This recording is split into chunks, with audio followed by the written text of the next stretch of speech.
Good morning. You know it's going to be a good coffee chat when we log in and we're already both laughing.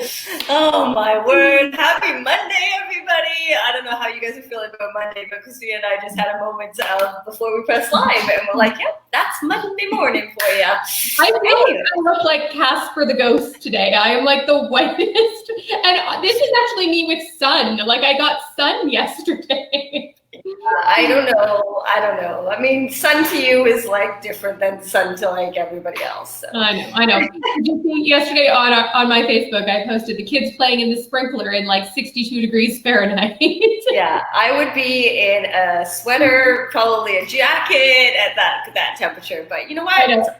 I also post it for Robin because Robin is like, how are you doing this? And yeah, they were in their bathing suits all day. It was good times. Well, it's good to be able to get it. And again, I remember it. I can't say that it's been that long, but I'm so acclimatized now to just being comfortable at 90, being very uncomfortable at 60. Like I'm probably cold around 70, 72.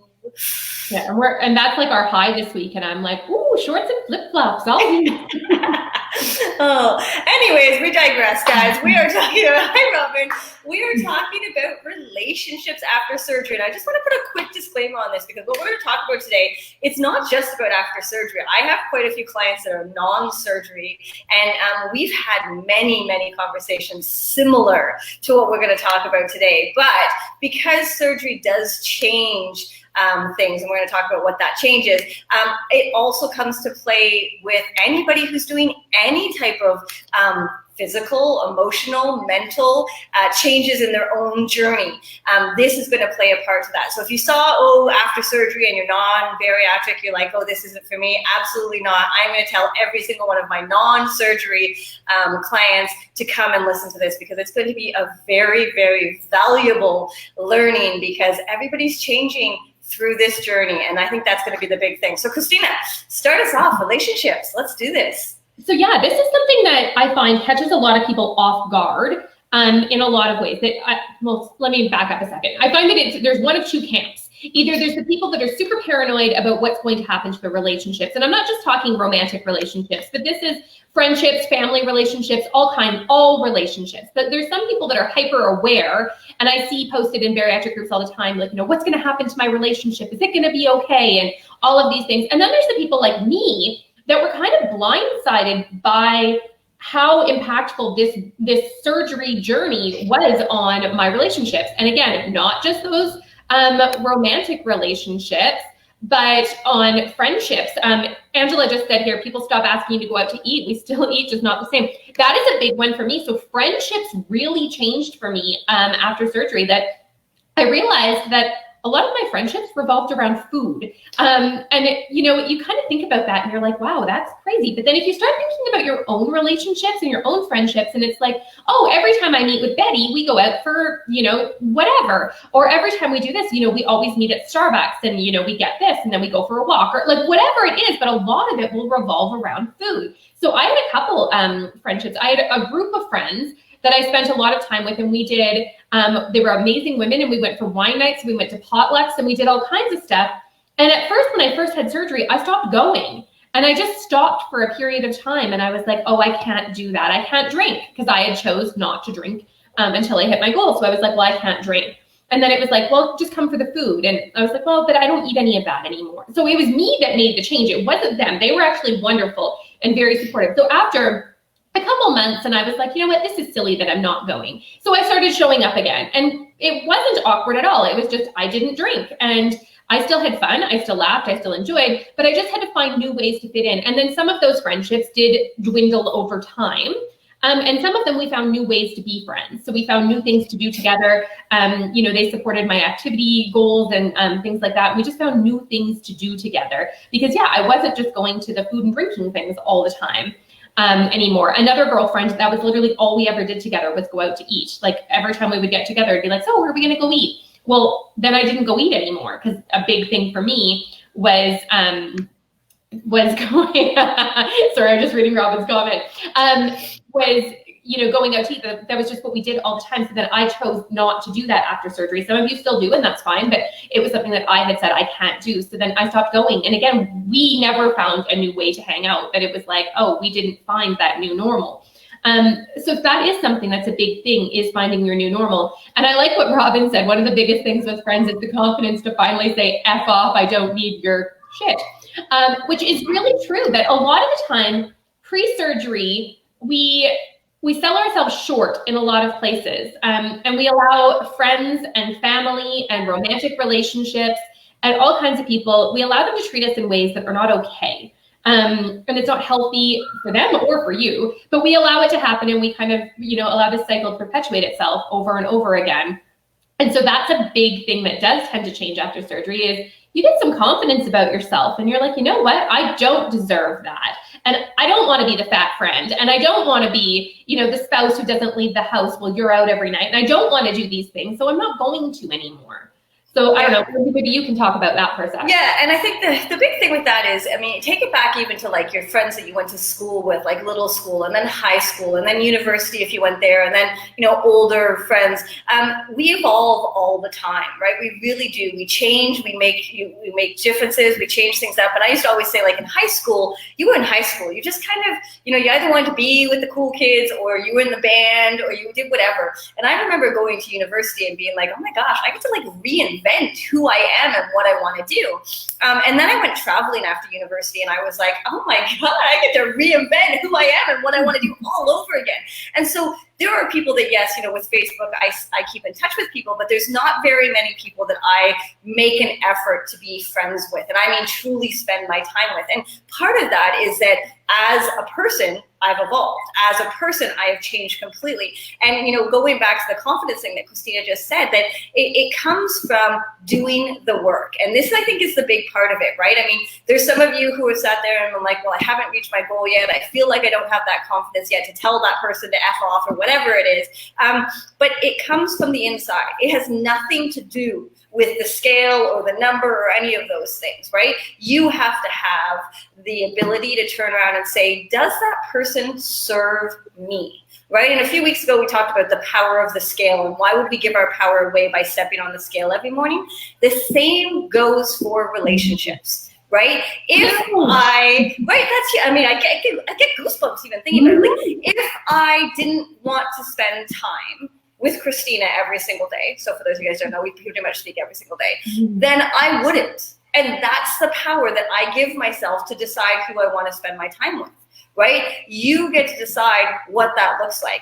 So is a person been treating you like crap and walking all over you for years? And it could be a spouse, it could be a parent, it could be a sibling, it could be a friend that you've been friends with for so long. But when you think deep down, are you really, like, if they make you feel like shit every time you talk to them, they're not. They really are not, right? You think about the time that you have on this earth. You get to decide who you want to spend that time with. And I am very, very particular about who I spend my time with because of that reason. I have 2 amazing children, a loving husband. Like, those are the people that I spend the majority of my time with. The outside of that time, I decide who I want to spend time with. And that goes down to whether you've lost weight, gained weight, whether you've had surgery, whether you haven't had surgery. And this is the big thing that I see, especially if you've been following us for a while and you've been working with us in terms of all the things that we've been working on. We change, right? We change, we evolve, we become these people that may not be okay with that person anymore. And, I see marriages, and of course, we're going to talk about that in a minute, but I've seen marriages come apart because one person has put all this work in to really rise and become this brand new, like, confident, excited, like, just kick-ass woman. Obviously, most of our clients are women. And their husbands or their partners have stayed, I don't know where my hand is, way down here. So you can't be in a good, healthy relationship when this is happening. And unless they're planning on coming up, they don't have to be up here with you, but they have to put some effort in. And I think that's really where we see a lot of relationships, romantic or not, fall apart. Well, and I will say that when it comes to relationships, the romantic ones that fall apart, but even the friendships and stuff, when you think about relationships that fall apart after surgery or after, like, transformation of any kind, you have to stop and think, were there cracks in that relationship before this happened? And the answer is always absolutely. First of all, every relationship has cracks. Like, let's be honest here. There's no perfection that exists in the world of relationships. It's two imperfect people coming together. So it's never going to be perfect. But if you are already struggling and your relationship is already like, it's not going so well, then this transformation may very well break you, unfortunately. However, if you are both committed to making it work, it can bring you closer together. I have seen that happen many, many times, probably just as many times I've seen that happen as I've seen it fall apart. That if both partners are committed to rising up and becoming the best versions of themselves, then one of two things can happen. Either it can bring you closer together or it can bring you further apart. But if you come further apart because you both grew into the best version of yourself, it's a happy parting. It's not actually, I sent this to Lindsay the other day, one of my favorite fitness nutrition couples, Chris and Heidi Powell, who I follow, they actually announced this weekend that they're separating. But again, we don't know all the ins and outs of what happens when the celebrity's separating, but they seem to be separating like very kindly. And it seems that that's what happened, is that they both rose to be the best versions of themselves and they grew apart in becoming that, which is cool.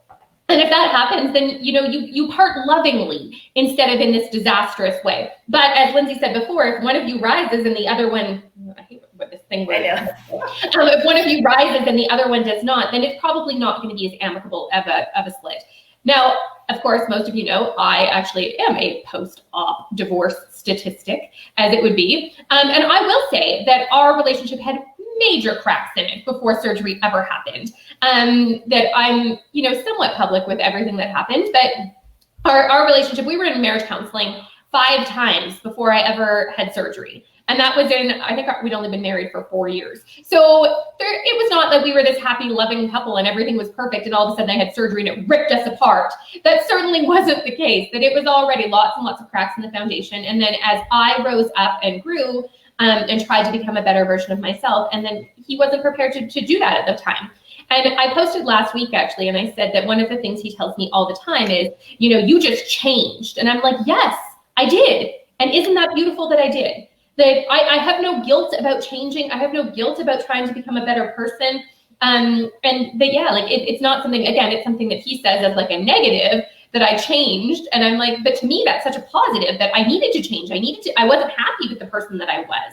So when I changed and became a person that I'm way happier now, I feel way better about myself. So to me, that's a beautiful thing. And yeah, and if he would have changed too, then maybe we could have, come together and continued our relationship. But if one partner changes and the other one doesn't, then often you do go apart. It doesn't have to be a bad thing. No, and we see it a lot too. I mean, I have lots of clients, we have lots of friends. I mean, let's be honest, I'm at the age now where like it's no longer marriages and babies, it's more like divorces, and that's happening more and more. But what I often see is, from one side, I just wish they would still be the person that I married, for example, that I've heard a few times. And it's like, but if they don't want to be that person and they need to grow and they need to do different things, and whether you agree with everything, and I use myself as an example, there was so many times when I wanted more from what we were doing in life, right? I was the one who really pushed moving to Mexico. I was the one who tried every MLM company in the world because I didn't want to live in this structured box. And Ben would always be, positive. He would always be there for me. But you could just see in his head, just be like, just why? Why are we still having this argument about this? And I'm like, because I don't want to give up. I don't want to stop. And well, I don't want to live the status quo. I don't want to. And forever. Exactly. And obviously, thank goodness we did it because here we are living the life that I've always wanted. But there were many times where he was just like, seriously, Lindsay, like I get this, and I understand this, but I feel like we need to move on from this. And it was me, of course, sticking my heels in. I'm not stubborn at all. And being like, no, I refuse. But again, Robin posted it there, rocky times, but adjusted to get over things. Robin and her husband have been married for a zillion years. Ben and I have been married almost 20. Like we've had these moments, but it doesn't mean that one's perfect and one's not, or one's trying something and the other one's following just like a puppy dog and being like, whatever you want. No, it's constantly evolving, constantly moving. And as Christina said, as long as everybody's working in a similar direction, Ben and I have very different interests and likes. We work in different positions, but we're always bringing it back to how does this make our life better together? And that's a big difference. Um, 36 years, holy moly, Robin. is that what you said? 36 years? What? Good job, Robin. That's amazing. Julie, when you were going through your divorce, I was telling him, yes, I need. Yeah, there you go. Exactly. And that's really interesting, right? And that happens a lot. You shouldn't still be that 17-year-old girl. You should grow and evolve. Everybody should. That should be something that's happening continuously, whether it's a new job or it's becoming a mom or a dad or, moving to a different city or having a new interest, that you should never be that same person you were at 17 years old, at 22 years old, at 30 years old, that you should continually be, growing, evolving, trying new things, trying different things, failing. Oh my gosh, you should continuously be failing because that's how you learn and how you grow. So if you are that person that is just okay to just live that stagnant status quo, same old life, then you shouldn't ever marry or be in a relationship with someone, in my belief, that is constantly wanting more. Like it's not going to work long time. It may be exciting in the beginning, but if you're just that person that's really happy just doing the same old, then find somebody else that's really happy doing the same old. But yeah, like if Lindsay's obviously an adventurous spirit. If Ben was not, it probably wouldn't have lasted almost 20 years. That it's not going to work that way. Because if Lindsay's like, yeah, let's move to Mexico, and Ben's like, no, let's stay in this small town for the rest of our lives and never go anywhere, then it wouldn't work. That just, it would be really difficult. Like, let's go learn Spanish and let's do this. And, it wouldn't work for so many people. So that's such a big thing. And so what that comes down to, and what all of this comes down to, whether it's romantic relationship, friendships, family relationships, is communication. And Lindsay and I are not relationship experts by any means. But what works always is communication. So in this journey, the things that I have found to be helpful in maintaining the friendships that I've maintained, and now in maintaining a successful relationship in the post-op world, where again, I'm still changing, I'm still evolving, I'm still figuring life out. But now Dallas comes along with me for all of that stuff. And when I want to change something, we talk about it. And when I'm, prepared to do some growth and some personal development, and he doesn't have to do it all necessarily, but we talk about it and we communicate about it. And it's really important. So telling people and bringing them along for pieces of your journey. So instead of just living your journey over here in this bubble where you do your own thing and you meal plan and you meal prep and you exercise and you attend coffee chats with Lindsay and Christina and you do all of these things, involve the people in your life that are really important to you. So make a list of those people. Who is your support system? So break that down first to even know who they are. And then I would suggest taking it a step further of who they are and how do they support you? Because I truly thought my ex-husband was my support system, that I thought he was super supportive because the words he told me were very supportive words. But the actions to support those words were less than supportive. So making those lists of, who is your support system? What do they do to support you? And then maybe, if you want to take it that step further of what do they do to not support you? So what are some of the non-supportive things? And then you can start to open up communication about those. Lindsay, I love it when you do this for me, but when you tell me that I need to go for a run because I ate a cupcake, that makes me feel really crappy. So I'd rather you not do that.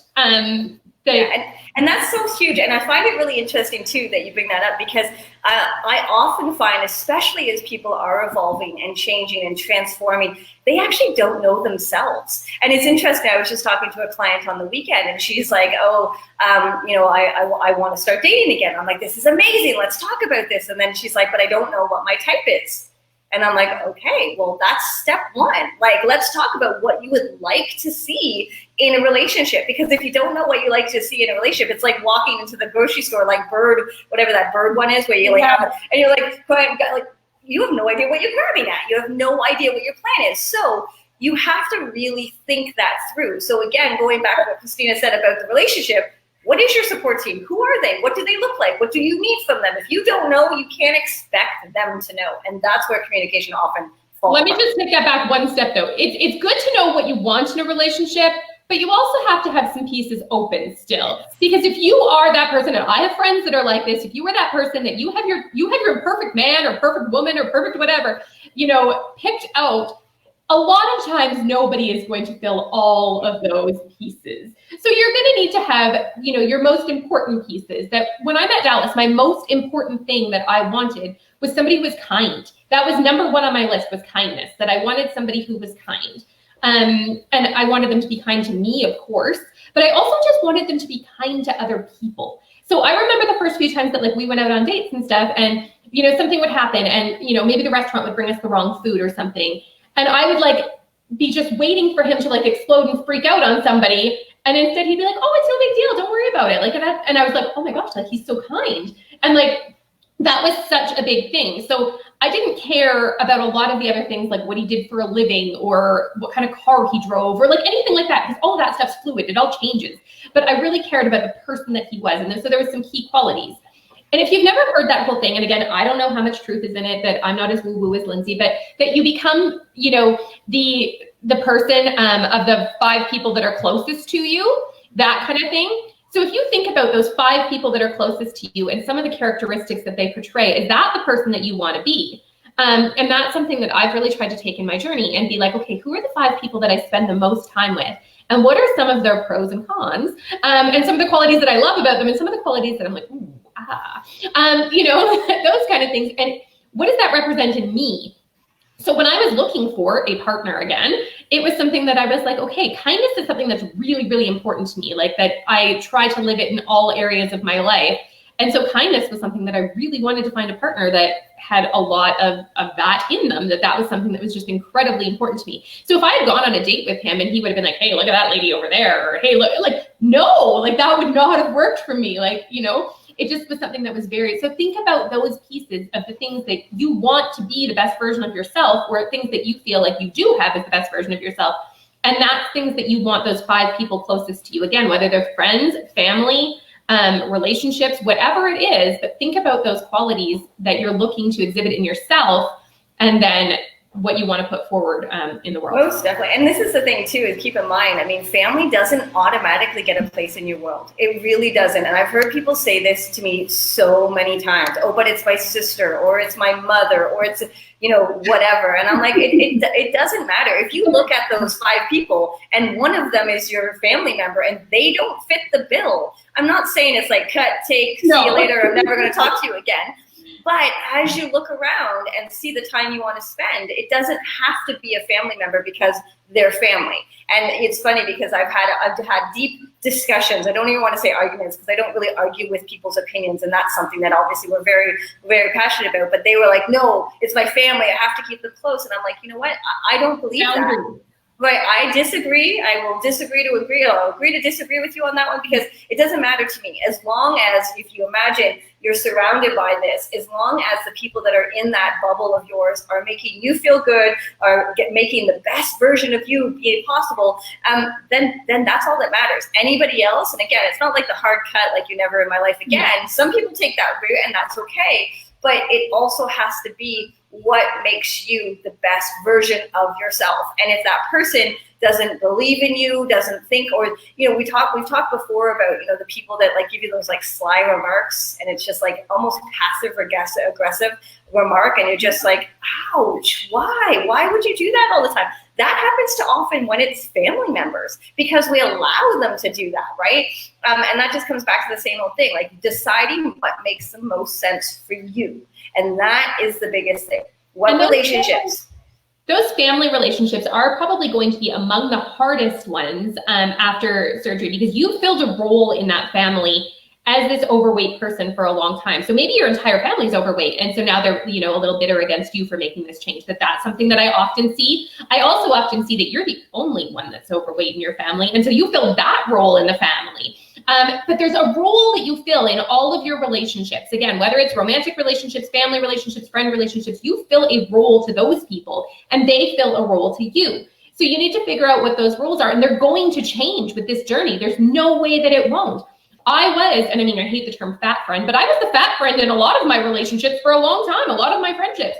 And then suddenly I wasn't anymore. And I remember one of my girlfriends saying to me one time, like, oh my gosh, I'm the fat friend now. And I was like, you don't have to be that either, that there doesn't have to be that. That doesn't have to exist. But it was just one of those things that, and that friendship didn't survive. And it was because she saw the roles change, that like I clearly filled that role for her, and then I didn't anymore. So it was like, okay, well now what role do you fill for me? And obviously there wasn't a space for me to have another role. So you just need to really think about those things. And in the family relationships, like Lindsay said, it's not just a hard cut for every single person. But sometimes it's either, limiting what you share with that person if they're not very supportive. So if they're not supportive of your weight loss journey, maybe don't share things about your weight loss journey with that person. If every time you talk about, that you're stressed or you're frustrated or the scale's not moving or whatever it is, I mean, again, things that I remember thinking when I was losing weight, and then some people just weren't very supportive of that. And they'd be like, well, forget it then. Maybe that's just as much weight as you're going to lose. Or, oh, you look like Skeletor when you're still considered morbidly obese. And you're like, no, I don't. So just maybe not sharing those pieces with that person and finding different people to share that piece with. You should not, and it's funny, I was talking with a friend about this last weekend. You should not have one person that fills every need for you in your life. It's not a healthy way to live, to just have one person that's your end all and be all and they're your everything. You should have different people for different areas of your life. Lindsay and I have talked about this before. Your spouse should never teach you a new skill. That's something that's a really, really tough one. Ben is obviously incredibly passionate about running. He's an amazing run coach. He's a fantastic personal trainer. He could not train Lindsay. It would not work if he was her run coach. And Lindsay could not be Ben's personal trainer either. That those things shouldn't happen in their relationship. It's terrible for a relationship. It's definitely not a good place to be. And it's interesting because we've talked about that before when we talk about support, is that what we think should be the supportive people in our relationships, of all relationships, sometimes aren't always the case either. My spouse should be the most supportive. In many ways, they're going to be very supportive, but in other ways, they're not, right? And that's not their role. Their role is to be your spouse. And yes, the communication is there, and yes, all of those things are there, but they're not the one who tells me I should go for a run because I will fight back. Right? It doesn't work. So think about, we've been doing worksheets the last few weeks. This afternoon, your worksheet will go out. This week, we're going to focus on those 5 people closest to you. I want to focus on that because I think that's something that people really need to think about. So what we're going to do is we're going to get you to write down those 5 people, and we're going to get you to write some of the characteristics in them that you want to see in yourself. And if you want to, depending on if those 5 people will find this piece of paper, you can write some of the characteristics in them that you don't want to see. And then make yourself sort of, is this the person that I want to be spending the most time with, or is this something that needs to shift? And then think about the characteristics that you want to have for yourself. And if you don't have those 5 people right now surrounding you, think about people that exist in your world that maybe do embody more of those characteristics and that you could shift some of your time and energy to. In our paid program this week, your bariatric transformation, we're focusing on strengthening relationships, is something that we decided to focus on this week. So we're picking, people that are in our lives that are that we have relationships with, and we're focusing on the really great ones and making them better. So focus on those relationships and put your energy into making good relationships better. And in the process of doing that, you will release some of the not as healthy relationships because you just won't have as much energy for them. And honestly, energies need to be matched all the time. So if people aren't matching your energies, then that shows you something right away. I've seen that meme posted out there a million times. Like, if you're always the one to make the phone call or the text or whatever, that should really tell you something. If you're always initiating the conversation. I had a friend in university that we were very, very close. And then even afterwards, we both had kids. We started, being close. But I found that it was constantly me. And I was making the calls and I was sending the messages and I was doing all these things. And it got to the point where I was just like, I'm just going to stop and see what happens. Well, that was like 3.5 years ago. And it's like, it sucks. It hurts, right? Like I every once in a while, I'm just like, oh, I really wish. But you know what? If it was me only, one-sided all the time, I just, again, don't have the energy and effort to put into it. When we got together, it was amazing. But you know what? It just wasn't a right fit at the time. That may change at some point. As I said, I didn't just cut and leave. It was just, I stopped making the effort. So it doesn't have to be a breakup. It doesn't have to be this grand thing that sometimes you just move past and it just shifts. So that's just kind of what we want you to get thinking about this week is making sure that you're being fulfilled in the best way that you can with your relationships, romantic, family, friends, with your dog, whatever. I mean, if you have cats, it's going to be totally different because you have energies.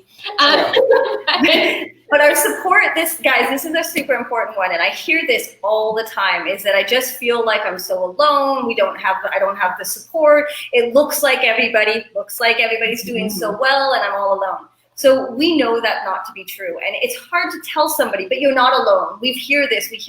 So we want to invite you to our challenge that we're having June 4th to June 16th.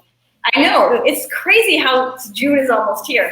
But it is our Shred Your COVID-19 weight loss challenge. But I can tell you right now, it is going to be so much more than just weight loss, because we are bringing together people who not only feel like they're alone, not only feel like they've struggled all by themselves, but we're also bringing together Christina, myself, and then some of our paid members as well, who are already seeing what support truly means when you give yourself the opportunity to see that you are not all by yourself. So this challenge is going to be absolutely incredible. It's free, guys. This is entirely free, but that doesn't mean it's going to be easy. We are asking you to do some work. Yes, we're getting you to do homework always, because we truly believe that part of the growth comes from the work that you do, of course, in there.